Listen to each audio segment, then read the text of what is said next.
les va? Un nuevo encuentro de Construyendo Historias. En el día de hoy estamos aquí en Boulevard y Güemes, lo que ha sido llamado la Casa de los Gobernadores. Vamos a estar en este edificio emblemático que en estos días se está trabajando para su puesta en valor. Vamos a estar reconociendo su historia, conociendo los interiores, lo que ha significado en este contexto de comienzo del siglo XX, este edificio en particular, esta casa en particular, lo que eran los aires de aquel entonces. La importancia de un edificio familiar que tiene hoy una trascendencia histórica en nuestra ciudad y en la provincia. Invitamos a que nos acompañen en este programa.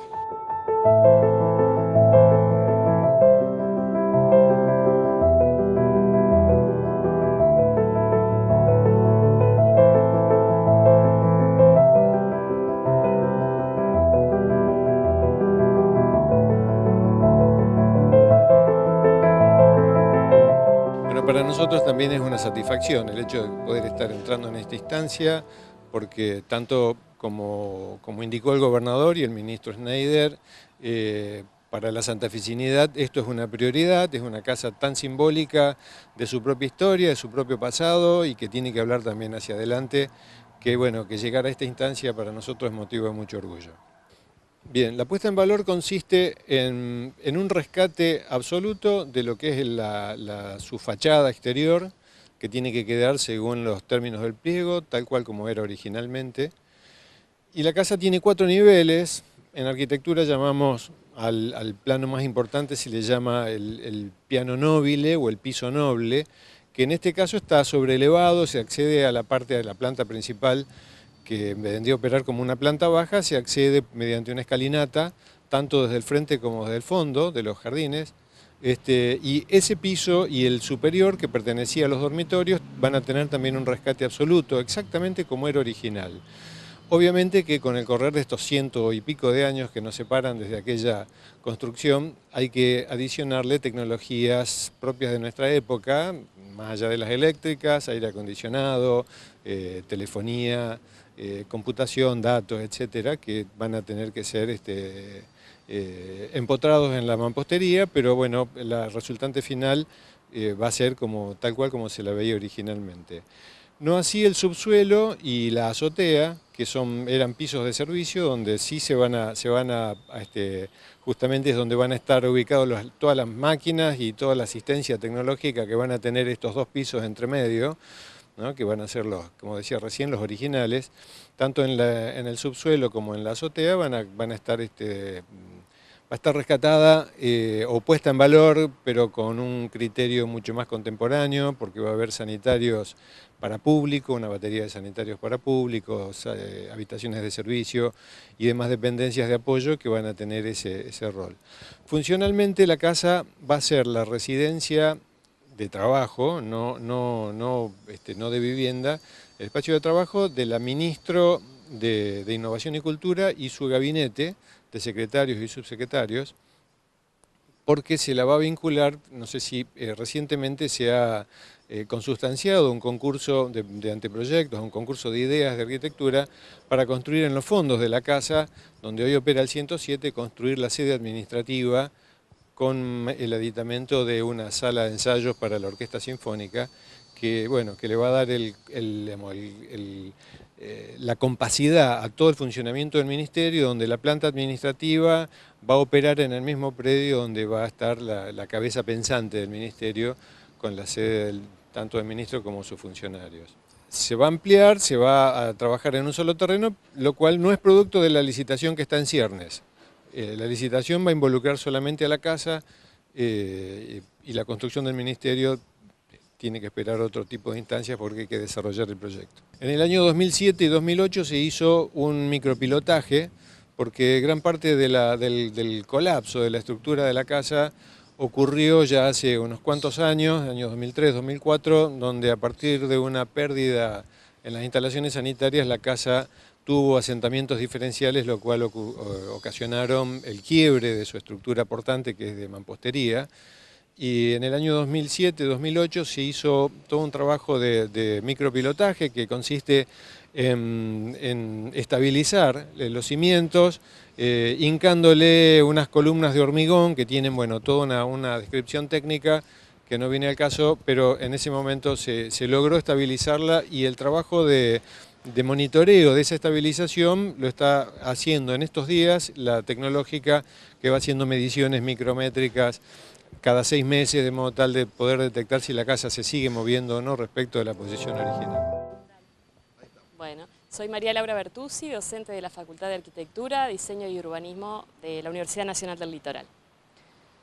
El interés sobre la Casa de los Gobernadores es amplio. Por un lado, como explicaba recién el arquitecto Navarro, tiene que ver con una preocupación profunda de la provincia por el estado del inmueble, y por el otro lado, desde el punto digamos, en el ámbito académico, también se ha venido trabajando en algunas operaciones de sensibilización y también de discusión con el profesor Gino Malacarne en la maestría de la Facultad de Arquitectura, la maestría en Arquitectura. En ese caso, en esa ocasión, se trabajó también a nivel ideas sobre cómo podría ser la intervención en el predio de la casa, y bueno, colaboraron profesionales de nuestra facultad, egresados de nuestra facultad y de otras facultades del país, estableciendo, digamos, algunos criterios, algunas ideas de intervención con la asistencia del arquitecto Malacarne de la Universidad de Cesena. Respecto de la casa, digamos, una de las condiciones más particulares que tiene es ser uno de los pocos ejemplos que todavía queda de este tipo de inmuebles que se ubicaron en Boulevard, en un proceso relativamente extendido en el tiempo. El Boulevard se abre en 1889, digamos, a partir de la idea, o digamos, el trabajo conjunto del propietario de estos terrenos, que era Crespo, por un lado, y por el otro lado, la acción del ingeniero Schnorr, que realizan el trazado del Boulevard. Pensemos que para lo que era Santa Fe en ese momento era efectivamente un proyecto de gran envergadura, que lo que hacía era articular, digamos, la ciudad más consolidada con un área todavía con características casi rurales, podríamos decir. El proyecto del Boulevard, entre otras cosas, fue tomando algunos elementos que ya existían, como era el caso de la Plaza Pueyrredón, que no estaba totalmente formalizada según los criterios, digamos, de la paisajística del siglo XIX, sino que todavía respondía a funciones más utilitarias o más básicas de la ciudad hasta ese momento. Fue tomando, como decía, algunos elementos y generó otros, ¿no? Conjuntamente a la creación del Boulevard también se constituye el Parque Oroño, que constituía el remate, o que oficiaba de remate respecto de la Laguna Setúbal, y se utilizan criterios que todavía se pueden ver hoy en la forestación, que tenían que ver con un enfoque muy propio del siglo XIX, que era, digamos, como la convivencia de especies exóticas con algunas especies locales. Pensemos que eso tenía un criterio también didáctico, ¿no? Que viene fundamentalmente transferido desde Europa, y que tiene que ver con poder explicarle a la gente o digamos, hacer una especie de referencia a territorios más lejanos, y también, digamos, poder explicar y abrir de alguna forma el conocimiento a otras especies, otros criterios, etc. El tema, siempre lo que predomina acá siempre es el jardín francés, el jardín formal francés, ¿no? Que obviamente nosotros hoy vemos el jardín que ha pasado, como explicaba recién Eduardo, por diversas situaciones, ha perdido un poco el valor original. Sin embargo, podemos ver, habría que hacer un estudio más particular, pero probablemente algunas todavía pertenecen a la forestación original, y había ciertos criterios de organización exterior, por lo cual es muy importante la presencia del jardín todavía, como para respetar la idea original de la casa. Como decía hoy Eduardo, había en la parte posterior, más hacia Castellanos, edificios, digamos, que tenían carácter de servicio, como cochera y, si no recuerdo mal, un vivero, que, bueno, oficiaban, digamos, para la vida de estas familias, que, como decíamos hoy, eran familias muy particulares, o sea, eran familias muy reconocidas dentro de la sociedad santafesina. En el caso del ocupante y quien encomienda la tarea del arquitecto Ferrari, en este caso, es el hijo del gobernador Leiva, Manuel Leiva, que era el hijo del gobernador Luciano Leiva, cuya residencia está aquí, cercana, en calle Lavalle. Obviamente, yo imagino en ese momento también una tensión entre elementos, ¿no? Pensemos, el bulevar relativamente próximo en el tiempo, en su apertura, en lo que significaba ese espacio de modernización dentro de lo que era Santa Fe en ese momento, estas grandes residencias. Posteriormente, también, aunque se habían comprado, si mal no recuerdo, en 1908, los terrenos para la estación del ferrocarril Central Norte, la Belgrano hoy, en este lugar también estaba la estación, que bueno, también era un edificio de progreso, ¿no? Si bien el ferrocarril ya desde finales del siglo XIX estaba presente en Santa Fe, también la llegada de la estación significó digamos, la modernización de alguna manera del barrio, y ustedes saben que Barrio Candioti además tiene otra trama urbana, a diferencia de la ciudad colonial, con calles más anchas, que tiene veredas más anchas, una gran forestación, cosa que contribuye hasta hoy en día a su calidad ambiental. Lo que a mí me gustaría destacar es justamente la unicidad de este edificio, ¿no? O sea, no quedan, como decíamos hoy, muchos edificios de características similares, es un edificio único, está vinculado a la historia de los gobernadores de Santa Fe, no solamente por justamente el caso de Manuel Leiva, sino por después otros gobernadores como Leiva, que ocupó la casa, también Molina ocupó la casa en su momento, con lo cual está vinculado a los gobernadores o a las familias de los gobernadores, que también de alguna forma es un reconocimiento simbólico, ¿no? Hubo un decreto de Reviglio que en el año 91 que nunca operó, pero nunca se terminó de consolidar en la práctica, pero que la declara la residencia oficial de los gobernadores. Obviamente es todo un gesto de representación social, ¿no? En realidad el propietario no estaba vinculado no estaba vinculado directamente a las funciones administrativas, tenía campos y también tenía, digamos, explotación forestal, con lo cual efectivamente es la aparición de una familia patricia, de un modo, que se muestra, ¿no?, en un espacio de alta representatividad como es el Boulevard. Respecto de la organización interior, lo que sería el plano de la planta baja, en realidad tenía que ver con los servicios propios domésticos de la casa y también como lugar de sala de juegos, que también formaba parte de las costumbres de la época, ¿no? En el piano nobile, como decía hoy Eduardo, hay un salón, una biblioteca, un comedor con fumoir, que era un espacio también muy propio de la masculinidad de la época, donde se realizaban incluso reuniones posteriores a los agasajos de almuerzos y cenas. Y finalmente digamos, lo que sería el segundo piso, o sea, sobre el piano nobile,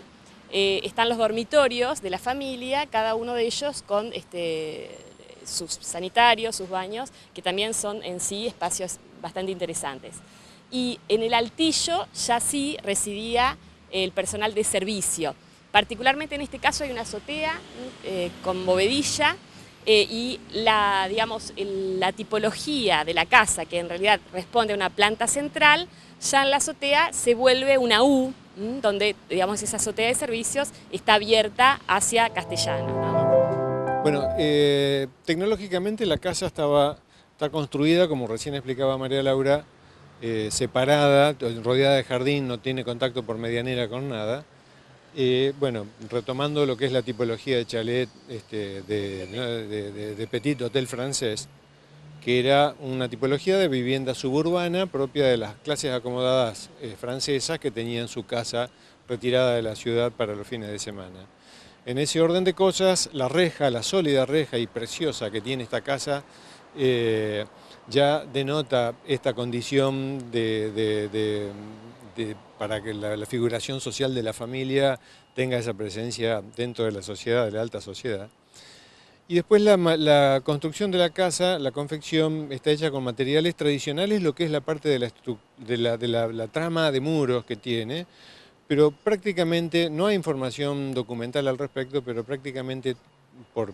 transmisión oral, se sabe que prácticamente toda la casa, desde los mármoles que uno ve en las escalinatas, la herrería de las rejas, toda la marmolería, fue traída a Europa en barco, los pisos de madera, que son maderas que describen unos cuadros que son preciosos, que son composiciones, fueron todos traídos de Europa y fueron ensamblados aquí. Es importante este detalle porque, bueno, en Santa Fe somos muy experimentados en lo que es el rescate del patrimonio en tierra, del patrimonio colonial español, con el patrimonio que tiene Santa Fe de la época colonial, pero la experiencia que vamos a experimentar con esta obra va a ser innovadora desde ese punto de vista. Vamos a trabajar sobre una tecnología que es nueva para la experticia que hay instalada local, con lo cual también le da un grado de delicadeza y un grado de compromiso más alto todavía a lo que va a ser el resultado final.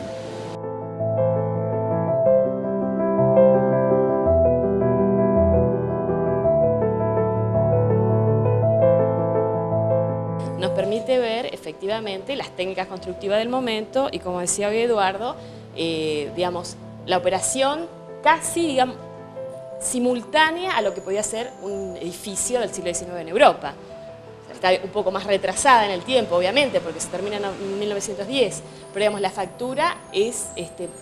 prácticamente en términos, digamos, materiales. Yo pensaba cuando hablábamos hoy, la presencia de estos petit hotel en Buenos Aires, hoy ocupado por la mayoría de las embajadas, digamos, tipologías que realmente fueron significativas en el caso de Argentina y que, como decía recién, se replican en otros edificios. Esta organización, como una especie de patio central, que obviamente está cerrado por un lucernario, manifiesta cómo se ejecutaban efectivamente o qué respondían estas tipologías. Los pisos, obviamente, todos de roble. En el caso de esto que funciona como una especie de recepción y distribuidor del espacio interior. También tenemos un área de biblioteca, un salón comedor con el fumoir, que está dotado también de unos vitrales de excelente factura.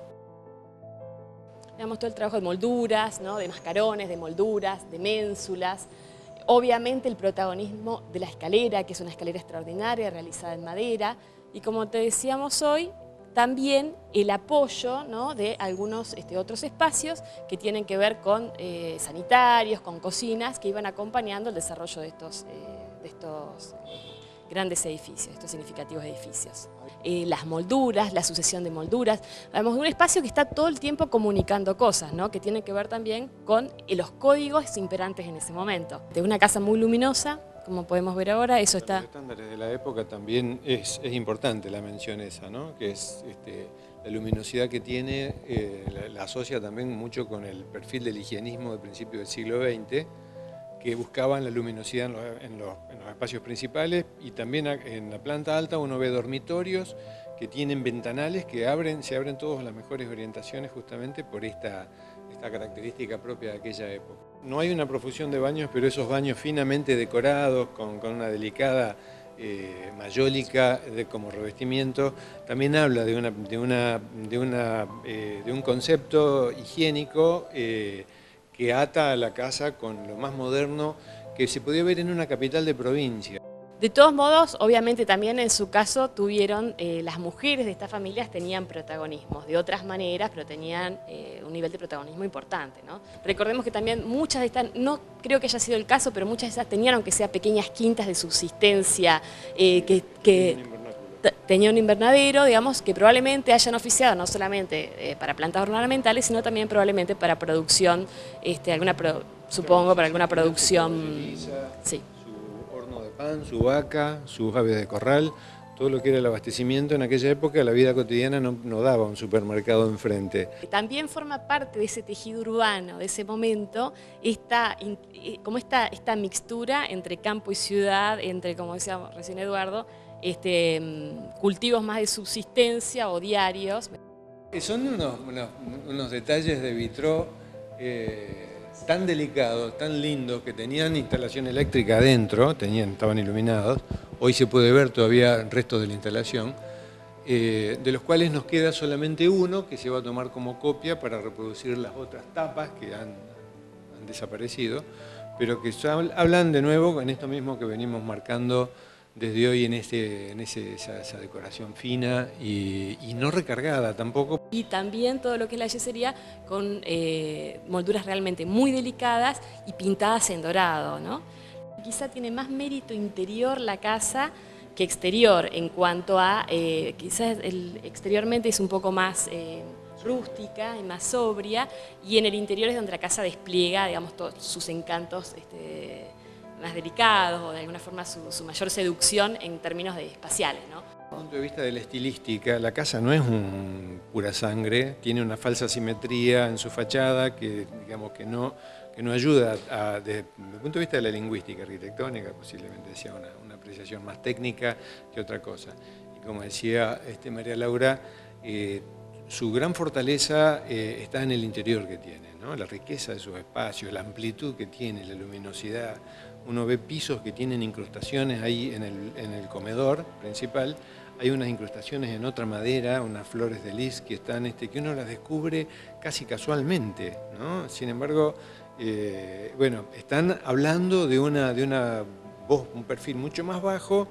donde está todo puesto en su justa medida. Responde estilísticamente a los códigos del eclecticismo francés, ¿no? Sabemos que el eclecticismo tenía como distintas vertientes, pero era esta combinación de distintos elementos de los lenguajes, fundamentalmente de la arquitectura europea, que estaban como combinados entre sí y que está manifiesto también en la mansarda, que se puede ver desde el exterior. Es un detalle que la reja, también denotando esta categoría, que no desentona con el resto de la casa, tiene la fecha de inauguración inscripta en un mascarón que hay en la parte central superior de la reja, del portal de acceso, que tiene el año 1910 y tenía un anagrama con las iniciales del dueño, el mejor estilo versallesco, que en aquella época lo que trataba era de desanclar al país de su periodo colonial y de introducirlo en la modernidad europea. Entonces todo este tipo de edificios eran sinónimos de aquel espíritu que primaba en los gobernadores y en las clases dominantes de aquel momento. La azotea está armada como bovedilla, la que está, o sea, si vos seguís la escalera esa de servicio, si continúas por la escalera de servicio, llegás a la azotea, efectivamente. La azotea está armada es una azotea plana, armada con bovedilla y está revestida con cerámico rojo. Fíjate, Aldo, que también hay una secuencia de espacios, ¿no? Viste que nosotros vinimos, entramos en ese espacio que era el recibidor y vamos pasando de un espacio a otro, se tiene como un doble sistema circulatorio, uno que es público y otro que es más privado, que nos va llevando de habitación a habitación. También está esta cuestión de que no se entra directamente al espacio principal, sino que hay una serie de espacios filtros que, bueno, obviamente iban abriéndose en función de la intimidad, la relación entre la familia y el visitante, ¿no?